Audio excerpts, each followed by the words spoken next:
and this is an Antelope gear setup. And obviously with Antelope, it doesn't take a lot of gear, but I do think a lot of people kind of underestimate exactly what to take on an Antelope hunt. They're extremely fun, but there is a lot that goes into it when you're looking for a specific buck. So this is gonna be a day pack setup for me, so obviously it's not gonna be incredibly heavy. I'm shooting around 20 to 30 pounds, somewhere in there. But obviously with Antelope, it does take big glass, big tripods, things like that. So it does add a little bit of weight that you wouldn't necessarily expect on like a backcountry hunt or something like that. And food, it's not a backcountry hunt. It's more of just that snacking style, antelope hunt. There's nothing special to it. So don't really have like food bags cooked up. So with apparel though, I always start with the Fall Raven Keb Agile Light pants. These things are incredible. I literally wear these on every hunt from August all the way through December and January. It just depends on if I'm gonna throw on like a base layer underneath it or some kind of insulation layer underneath it. But these Keb Agile Lights, these things are awesome, absolute go-to. So that's what I'm starting on pants. And then from there, we've debated this in the office before, but I wear a cotton t-shirt underneath all of that as my base layer. I wear it underneath the approach hoodie. And the reason why I do that is I have very sensitive skin, like on my sides, and I'll actually chafe pretty good under my sides. And cotton t-shirts, I've found, no matter how long I wear it for or where I'm at, it always keeps me from that. So I wear a GOHUNT cotton t-shirt underneath, but then the approach hoodie. The sun cover of this thing, the little bit of camo in it for an archery antelope hunt is awesome. The thumb holes, the long sleeves, I have long arms, so it's kind of nice to have hands covered while you're trying to come to full draw, all that stuff. And it's obviously nice to have the hands covered all throughout the day. So the approach hoodie, I wear this all throughout August to December as well. Just, obviously depends on how much warmer I'm going on over the top of this, depending on the year, but absolute go-to. Black Rock hoodie, that's a New Mexico hunt. So it is gonna be a little cooler in the mornings. So this is what I'm wearing as my jacket, essentially. Like this will be my morning and evenings piece. If I am sitting on a buck or waiting for him to come and I'm sitting out there in kind of that colder weather and I don't want to start shivering before he comes into bow range, this is the Black Rock hoodie, and I'll basically be wearing it as my, my outer layer jacket. And I do really love this piece. I've been wearing it on the last couple hunts. It's extremely performative. Very proud of the Black Rock hoodie from us. And then I do bring a insulated down jacket everywhere. I bring it on every hunt because you just never know. Like it's essentially an emergency piece almost on a hunt like this, but it weighs nothing, and I always have it in my pack just in case. What if it is just oddly cold and windy one morning and there is a buck and I, again, don't want to be shivering or get stuck in a crazy storm, anything like that. I bring it as an emergency piece essentially for this type of hunt. And then rain gear, I run the Outdoor Research Helium rain gear. It's extremely light, packs down to nothing. There's a lot to be said on an antelope hunt that you can just wait out a storm in the truck or things like that. I like to hunt, so if it's raining, I still want to go out there. Maybe it has a buck pinned down in a good spot and I actually want to stalk him in the rain. You just never know. So bringing the Outdoor Research Helium, both top and bottom, it weighs nothing again, so like why not? And I can hunt actually in a rainstorm.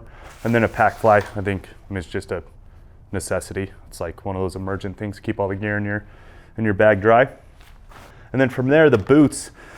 So just to give a little reason as to why, these are the Hanwag Alaska GTX, and I am gonna wear them for this hunt. It's not typically what I would wear on an archery antelope hunt, but I have a massive backcountry elk hunt with my guy Young Omar coming up in a couple weeks, and this just gives me more time in the boot for my feet, more break-in time, more getting used to them time, all that stuff. So I want to take advantage of those earlier, quote unquote easier hunts like an archery antelope hunt, take advantage of using gear and breaking it in for a bigger hunt coming up. So that's why I'm running these boots, and not the typical like super athletic style archery antelope boot, but I want to get these more broke in, and I want to get them ready for the archery elk hunt that's coming up. So with those, I run the 2011 Darn Tough socks. These are my go-to in a boot like that. So that's what I'll be wearing on the sun as well. Feet might be a little warm in the midday, but it's all for a good reason for the next hunt coming up.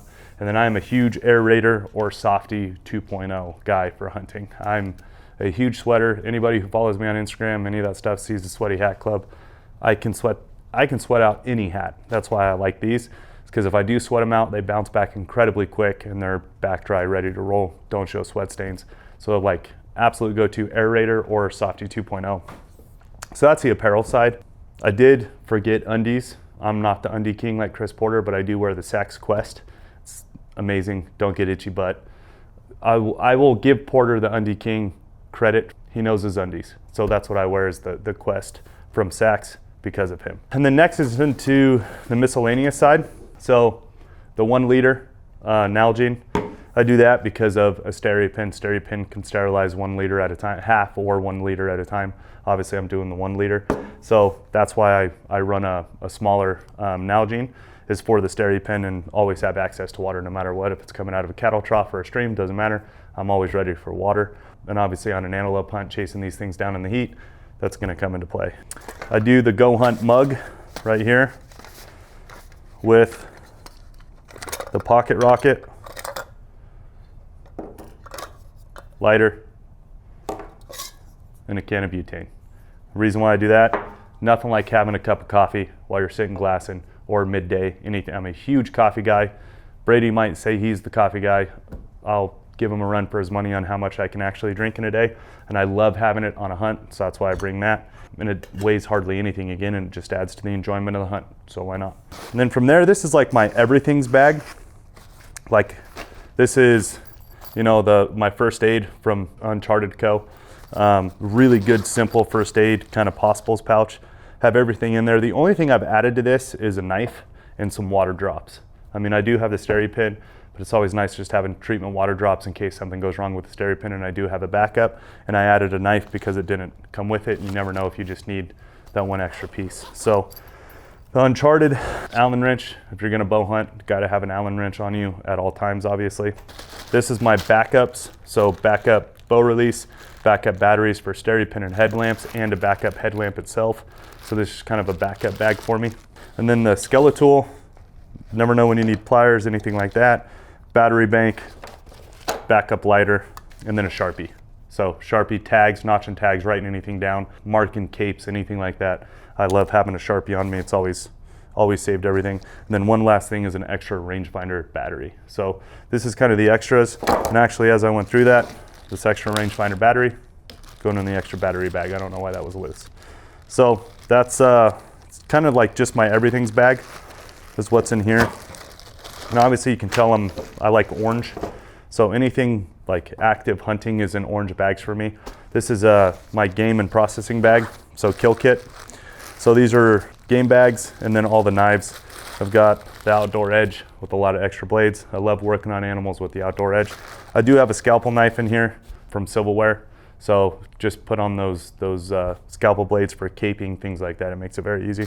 But I have 2 sets of the mule deer bags in here because we are planning on killing quite a few antelope. We have 3 tags on this hunt. Myself, Justin Gaethje, and Luke Caudillo from Gladiators Unleashed, we're hunting together. So a lot of game bags, and that's why it's in an orange bag, is it's an active hunting type of thing. So the green bag for me is my personals pouch.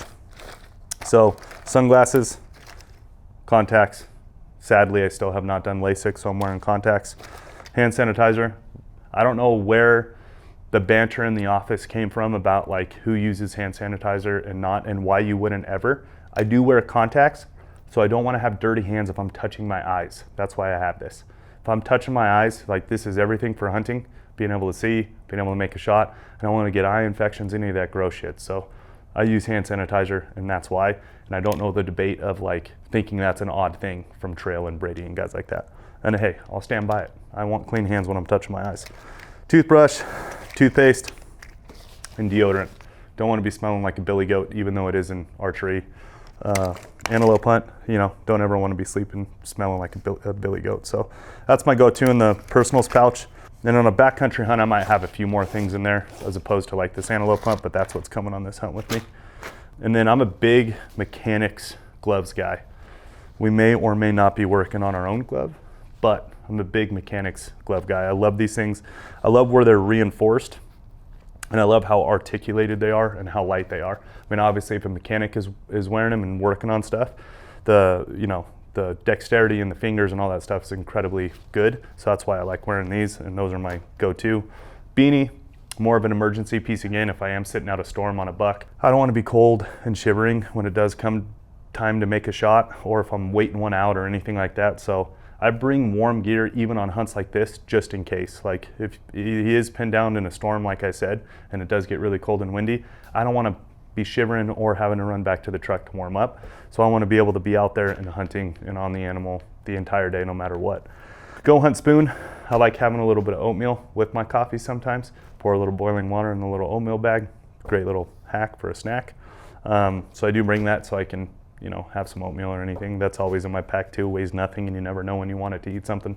And you can actually use it as a pretty good tool for very random things that I've done in the past. And then the GOHUNT trekking poles, and I am very proud and happy with the performance of these. These are incredible. It's coming out with 100-pound pack after a rainstorm, very, very steep mountains. I put a lot of weight on trekking poles because of a bad knee, and they don't slip, they don't move, they're very stout, but they're very light at the same time. So I'm very proud and happy with those, and bring those absolutely everywhere. Again, I know it's an archery antelope hunt. People might be laughing that I'm bringing trekking poles or walking sticks, but hey, I bring them everywhere. I got a bad knee, and I'm always trying to protect it so I can keep hunting and nothing bad happens. So that's the miscellaneous like go-tos for me on this antelope hunt. And then obviously the most important thing on a hunt like this, literally the most important thing, is really good big glass. Because when you are hunting antelope specifically, you do see a lot of them. You are having to deal with a lot of heat waves a lot of the time, so it gets a little interesting on trying to figure out what buck is good and what buck's just young, with the heat waves kind of stretching or condensing, you know, the sight picture of what the animal has on his head. So big glass is a go-to. So I'm bringing the Sig Sauer Oscar 8. This one is the 27 to 55 by 80. So big glass, which obviously adds quite a bit of weight to my day pack, but it is what it is, doesn't matter. You gotta have big glass if you wanna, you know what you're going after, as Brady Miller would say. So that's a very important thing with antelope, you know, really looking over all of them and trying to get a feel for, you know, which one is the best buck and which one you actually wanna go after. And with that, the phone scope case and digiscoping setup. And I like to do it personally. I just like having film and inventory of the bucks that we see. But also it is a very good thing to kind of go back and look at video and compare bucks to each other and all of that stuff. If you are trying to hunt it for, you know, a specific one, or trying to kill the best one possible. And if you're looking over a bunch, it's a great way to compare and contrast each ones that you found. The tripod that I'm using, so with big glass, the con with big glass is having to use a big tripod. But it goes hand in hand. If you're gonna carry the big glass and you're gonna deal with it, you need a tripod that can actually handle the weight. If there is a little bit of wind and wind chatter and all that stuff, you actually wanna have a stable base that's capable of holding the weight up top as stable as possible. So I use this Manfrotto tripod. This one is, it's been rubbed off because I've used it so much, the D55. So this is an older tripod, and I've had this for a very long time, but I love this tripod for the heavy weight stuff. So like a big 6 hour spotting scope, that's why I go with this big tripod. And again, my personal recommendation is, if you're dealing with big glass, just bite the bullet and carry a big tripod as well. I know it gets frustrating, but it's well worth it, because that's what you're there for, is to look over as many animals as possible and get the best idea of the animal as possible. And then in the Bino setup, the chest rig setup, so I have the 8K Sig Kilo rangefinder. It's in bow mode. Obviously it's set up to my bow, so I'm ready to roll with that. I have the 12s on the Zulu 6s, and we've said it before and we will continue saying it. These things, the Zulu 6s, are absolute like life changers when it comes to archery hunting.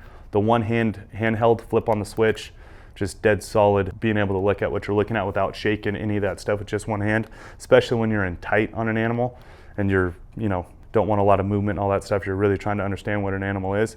These things are incredible. So that's the binos. And then the miscellaneous pouch on my bino harness is my inReach. I have a family with 2 kids. I always have to stay in touch no matter what. So the ability to stay in touch with my wife and kids is extremely important. So I bring the inReach everywhere, and this stays right here in this pouch on this miscellaneous side. And I have wind checker, the GOHUNT wind checker. I said it on Omar's hunt, we've completely revolutionized the wind checker game with powder. It's obviously a joke, but we have our own powder and our own wind checker, and I love using it. So, and it's a go-to with any archery hunt, obviously. It goes without saying, but gotta have some wind checker on you, and that's what stays on that side of the pouch. So that's my Bino chest, or my Bino rig setup. All right, now that I got the archery setup brought over, I'll go over piece by piece the setup for, you know, my bow as a whole this year, and what I'm bringing on this hunt. So I am shooting the UltraView 1K arrows. We have a podcast on this arrow that goes in depth with Colby Hanley and Chris B on exactly what this arrow is. But just as an overview, why I'm shooting this arrow, that I love about what they did. They built this entire arrow to work as one. It's not a bunch of different components like my old arrows where I'm buying a shaft, I'm buying a half outsert, I'm buying fletchings, I'm buying nocks to see what type of arrow I can build to make it all work together as best as possible. They built this arrow from nock to nock collar, vanes, wraps, shaft, all the way down to outsert and tip to all work as one thing together. So it's incredibly detailed what they've done. I'm actually pretty blown away with the detail they put into it and all of the thought and purpose behind each of their decisions. And I've been shooting these for about a month now, maybe a little over a month, and I am blown away with these arrows, and I am extremely happy that they came out with these. These are going to be my go-to for a very long time. So I'm shooting the 250 spine, and when I do hunt antelope, or anything for that matter, because I'm not going to change the setup for antelope, elk, deer. It's all going to be the same all the way through. I don't change just because of the animal. This is a 504 grain arrow total. That is with a 100 grain tip. So this is a 100 grain field tip, but when I hunt antelope, I will be shooting the 1.5 hybrid severs. That's what I'll be hopefully breaking one open with and recovering a really nice buck with. So that's the arrow setup and the tip setup. The bow itself, I'm shooting the Matthews Lift. So this is the 33. I have the 80 pounds limbs on it. I have 2 twists in the cable, so it's sitting at like 82 right now in weight. I have it at 30.5 draw set up. A little bit of a longer D loop. It's all just settled in perfectly for me as far as draw length goes. But it's throwing those arrows right at about 300, a little over 300 FPS actually. So it's really good for antelope, obviously. Speed, those things have incredible, literally incredible reflexes. So it's nice to be throwing a heavy arrow that fast because it's going to do damage no matter what. And then through here I have the UltraView scope, or the slider sight rather. So that's what I have on here is the slider, and I have it set up 20 through 130. So not that I would ever shoot 130, but that is the sight tape that is compatible with an arrow that heavy, which if you think about a 504 grain arrow, having a sight tape out to 130 is pretty incredible. That just speaks to how efficiently this bow is throwing an arrow off the string. So it's, you know, it's really impressive how fast these heavier arrows are going. And then I have the QAD, the integrated rest on here. You know, I've been shooting the QAD rest for a long time, and it's like my go-to. I love the preset on there, so you can have the arrow off the actual rest itself right here, the shelf rest, and it's really nice. So that's what I'm shooting as far as a bow goes. I do have the integrated bridge locks. I'm shooting 5 in the back and 3 in the front. That's what I have found to be like the absolute go-to for me as far as weight and how the bow settles after the shot for me. Everyone's different, but that's what works for me. And then I have the UltraView, the 2.0 Matthews grip on here. I did shave off this extra big throat over here. I do kind of have bigger, like meatier hands, so I actually shaved off the throat to make it more slim right here so I can get a better grip up into this part of the throat. And I put some grip tape on there as well too, because I sweat and I don't want my bow moving around in my hand. So that's the bow setup and the reason behind all of it. And then obviously, if you're going antelope archery hunting, you gotta have a buck decoy. I mean, it's just a go-to. Whether it works or doesn't, who knows? But if you're going archery antelope hunting, you better have a decoy. It's one of those things. Just deal with it and try it. If they like it, it'll work. If they don't like it, you can leave it in the truck, but you always have the option to have it. And worst case, you know, it's kind of working, kind of not, but you have cover to actually draw your bow back and get a shot off. So, you know, that's the reason for a decoy and why I think everybody should have it. So that's kind of the weaponry overview and why I have it all. And yeah, hopefully it's leading to going to recover a really nice buck on the ground. And I am bringing the Metcalf 75 from Mystery Ranch. I don't like to change gear from hunt to hunt and all that stuff. I love bags that can go big. Like I'm taking this exact same bag on my 14-day backcountry elk hunt with young Omar here in 2 weeks. And I'm also taking it on this day hunting antelope trip. So I love a pack that can flex up to tons of space and also just be cinched down to a day pack, and that is the Metcalf 75. And the reason why I don't change from it, honestly, I like having a system that I'm familiar with and use all the time. I don't like changing for all the different hunts, and that's why I shoot the same archery setup no matter the animal, and why I use the same bag no matter the hunt. So this is my go-to no matter what it is, and I absolutely love this bag. I've been using it for 2 years now. So that is the bag I'm taking, and hopefully it stinks like an antelope. And then lastly, a really good cooler. Antelope is some people like the meat, some people don't, and I'm telling you the reason why people won't like animal meat is because you didn't get it cooled off fast enough. I always shoot for getting it as cold off the animal itself, the body cavity of the animal itself, and into a cooler within an hour. That's kind of, in my experience with antelope hunting, that's what's kept the meat the best, is hide off and on ice within an hour, and it takes a really good cooler to do that. So this is an extremely important last piece of the puzzle to an archery antelope hunt in August, is getting them cooled down with a really good cooler as fast as possible. In a general overview, the number one tool you could have is an insider membership and using the research to get the tags and the maps in the field to actually help you harvest an animal. So don't forget to download the app and sign up for Insider. All right, appreciate the time. That's my overview for an archery antelope hunt. Like I said, it's kind of an interesting one to do a gear dump on, but we are going hunting, and this is what I want to take and the reason for it. So don't forget to like and subscribe. We appreciate it. Now it's time to get out in the field and actually put something in the cooler.